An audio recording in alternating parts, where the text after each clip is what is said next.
Wilma, who in Hebrew is Vil, just Vil, she has a question. Did the rabbis say that when the name God is written with a quill pen, that pen is laid aside and he takes a new pen, or is that not true? No, that is true. When they write these, they write them word at a time. The very first verse in the Bible, remember, says, in the beginning. So a sofer would sit down and it would say, he would write the word in, and then he would write the, and then he would write beginning. Actually, all of that means is done with one word, but it says in the beginning, God. When it gets to the word God, they lay that quill pen down.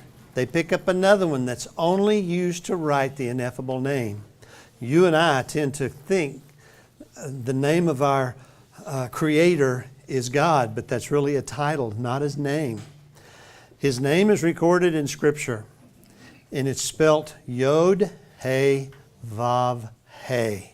4 letters. So when a sofer writes that, the first thing he has to do, he has to bathe ceremonially and wash his hands and pour over each hand and recite some prayers. But then when he writes it, he takes the special pen and he writes Yod, and then He, and then Vav. These are all letters, and the last one He. And then he has written the entire name of God. But they never, ever, ever pronounce it. Because you see, the holiest man in the world, the high priest, was allowed to go into the holiest place in the world, the Holy of Holies, and pronounce the name of God one time a year, and one and only. And when his son grew up to be the high priest, then he was taught that name, and that's what he would do. So after the second temple was destroyed, the name of God was never, never, never used again. Now, you and I think, we've written songs about it, we think we can pronounce it, and we call it Yahweh. But remember, there's no vowels. So it could be Yahweh. It could actually be Yahoo.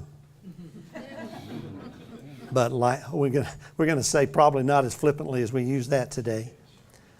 So anyway, the Jews think when you pronounce the name of God, you profane His name, because we don't know what it is. So when we even write the word G-O-D, we hyphenate the O to leave out the vowel, to say, well, we don't really know what that would be. And we honor them by doing that, and they appreciate it because they've seen our material, they've seen our scrolls. And so it's very, very interesting. And there's just so much. I could talk for 24 hours about these things. And every time a Jewish man, especially a rabbi, comes to our foundation, they hesitantly doing that, since we're called the Christian Heritage Foundation, they hesitantly come, but typically will, and we'll say, answer this question. Here's a prophetic question. There's a lot of prophecy in all the books. And even in the book of Esther, there's prophecy. And we show it to them and say, what would be your explanation for this prophecy? And most of the time, they don't want to get involved in that. And if they open the door a crack, we'll say, let me tell you what I've heard. And I'll share with them. And the first thing they do is not like it, and they kind of let you know that.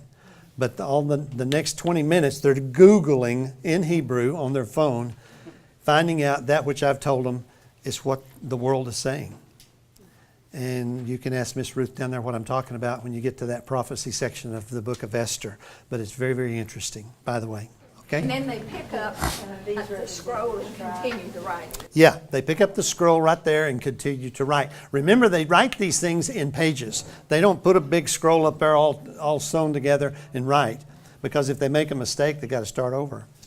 So they do it in pages. And if they make a mistake on that page, they destroy it, put it aside. Later on, they bury it in a kosher cemetery. They may even burn it, because they do not even want to make one small, tiny mistake.